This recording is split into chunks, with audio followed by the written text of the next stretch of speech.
Hello, welcome everybody to my talk about translating old arcade games to JavaScript.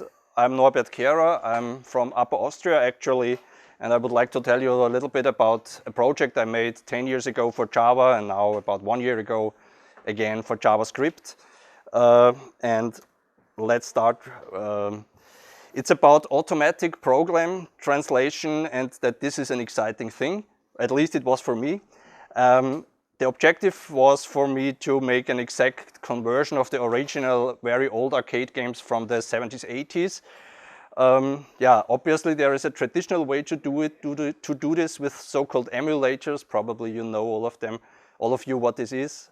It's simulating the hardware of the old machines and interpreting the original program of that machines in order to reproduce the game in some new hardware platform. But there is also an interesting but harder alternative. It's called static binary translation, or also called static recompilation, meaning translating the original old code into a new programming language. And that's what I would like to tell you now a little bit about it. I made some examples of that for old arcade games and translated them to JavaScript with some other program, the translator. And I have now 3 examples. Asteroids from 1979, the first game I ever played. Maybe you don't know it, only the more modern versions. Then Astrofighter and the so-called Centipede arcade machine from 1981. Before I start, just let me show you the result quickly. It's now not okay because of the resolution, it's the VGA resolution. That's now the browser running such a translated game from 1980. I'm starting it up. It's actually the arcade machine, which was made by Atari in 1979, and the Asteroids game. You maybe know that game. You have a little triangle flying around and you can shoot these other rocks and they break into 2 and break again into 2, and you have to clean all the rocks. That's it. So it also has sound, but I switch it off now. Yeah, it doesn't matter. So I would like to show you now quickly how I did this. Let's go through it in a few, let's say, chapters. Let me tell you about what is emulation versus recompilation. What is the source of our translation, the so-called 6502 microprocessor, which was used in that arcade machine. The target, which is JavaScript. Then let's see some naive translation patterns of such code. And then a really cool thing, I learned a lot about compiler construction, optimizing the resulting program, which is not so easy, but was very nice. I learned things I actually really didn't want to know, but it was good. Okay, so let's start it off with emulation versus recompilation. To understand what we are doing, we have to go back 35 years into the hardware of the Asteroids arcade machine. It's more or less simplified now, divided into 2 parts, the arcade machine. It has the game logic itself. It's driven by a so-called 6502 microprocessor, which is a CPU from 1979. With the program for that, the Asteroids game program you saw now, is stored in a program ROM of only 6 KB, and it uses a RAM up there of only 512 bytes. So that game you saw is even smaller in the RAM usage than you had, just for the game itself. This is the part which drives the game logic. In order to display something on the screen, this game program generates in a special RAM area line drawing commands. You saw the Asteroids games, it's just lines, because the arcade machine was not able to do anything else than drawing lines. And so here is the drawing instructions: draw a line from A to B, draw a line from B to C, and so on, is in this vector RAM in some language, line description, let's say picture description language. And then there is a separate section, the video hardware, which Atari built just to take these line drawing commands out of the RAM and show it on a vector screen. A vector screen is something you are too young to know. It's a machine. It's a CRT, which is directly drawing lines with the raster ray. So not with the raster, with the cathode ray, directly drawing on the screen. That's what the hardware does. So, oh, sorry. This one. Traditionally, you go as emulators, for example, MAME, who of you knows it, what emulators do, they simulate the microprocessor and they simulate the video hardware and then interpret the game program and show it on the video hardware. What alternatively can be done is to take the program ROM written in the 6502 machine language and translate it to a semantically equivalent JavaScript program in order to have it standalone, more or less. And the video section, video hardware is more or less an emulation still. Could also be attempted to do this somehow differently. But what you get then is you get, let's say, kind of a standalone application without the need of the original program ROM, which is copyrighted also still. But the JavaScript, of course, should do the same as the original program ROM did. Write something into a specified memory area in order to the simulation code for the video hardware to show it then on the screen. Okay, let's have a look at this translation. The source is the 6502. The 6502 was a very popular microprocessor in the 80s. It's a CPU used in things like this one. This is the arcade machine Asteroids. You know it, you stand at the arcade and play with that, draw a lot, and insert a lot of quarters into it, money, and to get a game played. It was also used in that machine. Who knows it? The one on the left. Yes, it's what? It's the NES, the Nintendo Entertainment System, and that one, C64. That was actually my first computer. Yeah, that's right. And this one has also this CPU in it, which is in this machine, and I'll show you how to translate it to JavaScript. We have to see a little bit about such a CPU. It's very simple and has only a few so-called registers, small memory locations in the CPU itself, and it uses an external memory from where it gets the program and the data. Yeah, it has 8-bit, it's an 8-bit CPU, meaning each of these registers is only 8-bit, able to store numbers between 0 and 255. So it has a so-called accumulator, an X register, a Y register for doing calculations and for moving data between the memory and the CPU. It has a stack pointer for doing hardware-supported stack pushing and subroutines. And it has a program counter. This one is 16-bit, which points to the position where the program is actually executing at the moment. And it has a flag register. Flags is something not many of you might know. It's one beat flags. They are either 0 or 1. And they are set as a side effect of many operations of that CPU. When the CPU adds something to the accumulator and the result is bigger than 255, then the accumulator will overflow. It will then be more than 255, but it will be cut off. And the CPU signals this by setting the carry beat, for example. It tells then the programmer, yeah, you added too much, so you have the carry beat. You can check it. And other beats, like the 0 beat, the 0 flag, are similar. The 6502 is a processor, and as such takes a bunch of numbers, of bytes, as its program, and interprets it and executes the meaning which is behind the numbers. It has only 3 opcode formats. Either an operation is just one number, like the first one, 08, is the hexadecimal notation. I suppose you know all that. And it means for the CPU, shift the accumulator for one bit to the left. Arithmetic shift left, and that's the short form, which is used by the programmers to write this assembler machine language. Then we have instructions with 2 bytes, opcode and a parameter. For example, load the accumulator with the number 3. And we have instructions with 3 bytes, with opcode and an address, which is 2 bytes. For example, store the accumulator in memory at the location 1907. So in this way, the instructions are interpreted, or the data in the program ROM are interpreted by the CPU. Let's make some examples to give you just a quick impression what it is. Load the accumulator with 1 is the first one.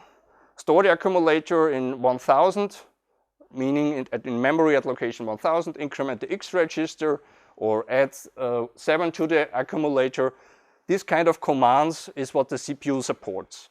It also supports control instructions like jump to 3000. That's an unconditional jump to another memory location and continued execution there. It also has conditional branches. And all these conditional branches rely only on the flags. Branch on equal 2000, that's what it means, this instruction here. It says if the 0 flag is set, then branch to, then go to 2000. If not, then continue with the next operation. Okay, that's our source language. And now what's the target of our compilation or translation process? It's JavaScript. Each one of you can tell me more about JavaScript than I will be able to tell you here. So I don't go into detail. That's what is needed from JavaScript, only a very small set. Variables, assignments, if statement, and switch statement. Now one question to the audience. The switch statement, which is important later on, is of course like that. It's normally a case is then concluded with a break. What happens if this break is missing here? It falls through. It just, even if the variable was a, it then goes into here and continues here. Okay? So let's have some naive translation patterns. When you do such a project, I would recommend to first write the so-called disassembler, which takes the program ROM, which is just a bunch of numbers, and translates it to some readable assembler listing in the 6502 assembler code, which is quite easy. You know, you saw the 3 instruction formats and you make the disassembler. So then this is the program ROM, that's a real figures, and it gets then, with print statements, you get this one here, more or less. Load X with 44, this is what this means. This is load the accumulator with 2, store the accumulator in memory location 2, store the X register in memory location 3. So once you have this, it's quite easy to make the next step. You say, okay, instead of emitting this thing here, we make, it's the same input, we make JavaScript statements which do the same thing, which is intended to be done by the instructions of the CPU. So instead of this one, we say just X is 44, load accu with 2 means accu is 2, A is 2.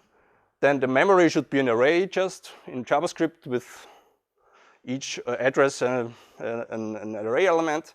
Memory, the array called memory, or memory 2 is the A, and memory element 3 should be X. That's what this 6502 code is intended to do.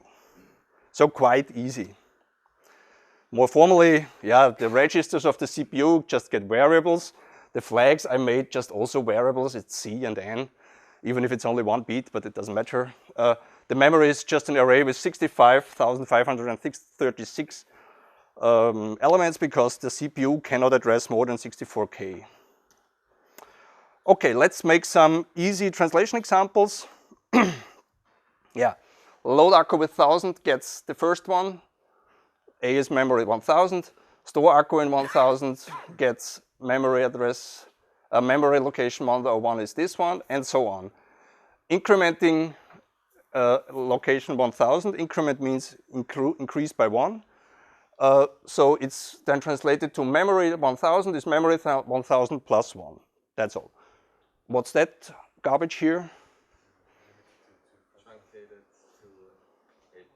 Yeah, truncated to 8-bit. If the number here is bigger than 255, by that it will be cut down to 255 maximum. It's like a modulo function with 256. Okay, so that should be the normal instructions are quite easy. But what about control instructions? This is an excerpt of a simple code sequence from a C64 program. It's just an infinite loop. You load the X register with 0, you increment it by 1, it's then 1. You store the contents of the X register in some specific memory address, which is the screen caller on the C64, for example.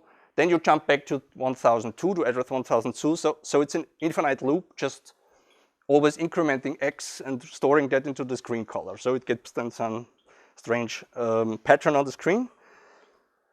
And here we have the jump. Java 6502 uses a lot of jumps. It's actually the only control instruction, more or less. And the 6502 programmers jump wildly around. They jump out of one subroutine in the middle of another subroutine, and so on. So it's really a hard go-to. But JavaScript, as you all know, has no real go-to. It's only some kind of similar things, but not really. We can use that to translate it nonetheless. An old trick I borrowed from the so-called Fortran to C translators. You take all the program, you first define a so-called program counter. It's the first one there. It's just a variable telling at which location I am now. Then you put all the program in one gigantic or big endless loop. And into that you only make one big switch statement. Every instruction has then its number, so to say, its instruction number, and so it is executed. So in this example, we start with 1000, with the program count of 1000. The switch statement takes this, the first one, it is here. X is set to 0, that was the load X instruction we had before. And what is missing here? The break. So it goes on, okay, 1002, X is X plus 1. Yeah? Break is missing, so let's go on. Memory, that's the screen color, is then this X, no break, let's go on. Now comes the goto. The goto, the program counter should be 1002 now, and here's the break. What happens? It goes down to the end of the case, to the switch statement, it goes down back to the starting of the infinite loop, and then we step in again with 1002. So we're here, then this, then this, then this, okay. So that's a new programming pattern maybe you learned now for Java. It's also obfuscated at the same time. Yeah. Okay. Yeah, the case statements which are not used as jump targets may be left out. Okay. And the good thing which you would also not do very often, the break can also be conditionally set, of course. So a statement like branch on equal 3000, meaning jump to the address 3000, if the Z flag is set to 1, is then like this. If Z is 1, set the program counter to 3000, and then make the break. But if not, go on here. And if it happens, well, then it jumps down to the end of the case, goes back, and then it jumps in at 3000. Okay? So that's how the people did it in the 80s when they wanted to translate Fortran, very old language with many gotos, into C. Okay. Now with the flags, we are not completely done now. It also almost finished, but not done, because many, as I said, many 6502 instructions as a side effect, an important side effect, set the flags. For example, if you load the accumulator with the memory address 1000, then if the number which you loaded in there is 0, then the 0 flag will be set as a side effect. Otherwise, the 0 flag will be set to 0. And also it checks, the CPU checks if it's negative, meaning the top bit is 1. If it's negative, then the negative flag is set, one of these flags. Otherwise, it's set to 0. That's done in beside. Often you load, for example, the accumulator with 1000 and then branch. If it was 0, go to 4711. If not, go on. That's a typical pattern in 6502 assembler. So we have to a little bit extend our translation. Instead of just simply saying the first line here, that this should be the translation of the load accumulator command, we add, okay, do this, but then, if then the accumulator is 0, set the 0 flag to 1, else to 0. If it's smaller than 0, set the negative flag to 1, and then otherwise to 0. If you add this to your translation machine, you're done. It's working, it's fast enough, all is done, it's running. I had this also, and it's fine. The resulting programs are correct, but big.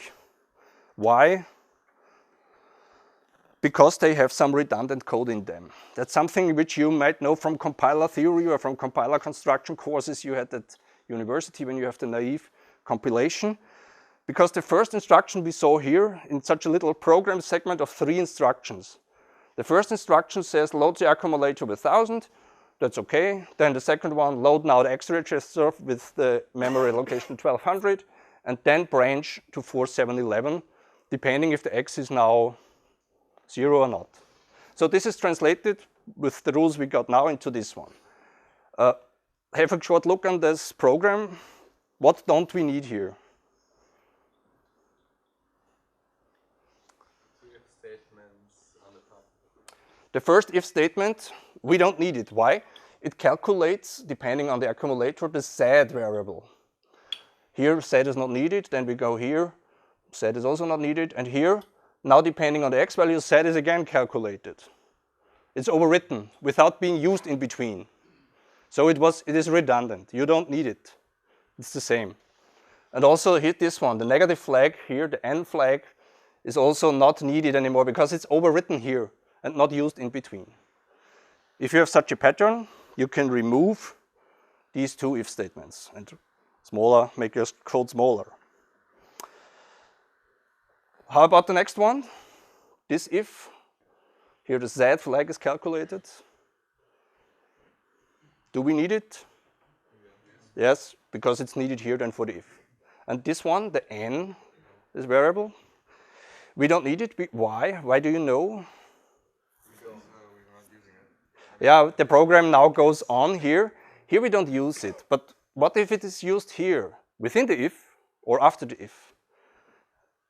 So you have to look forward if it is used later. But you have to follow the program logic.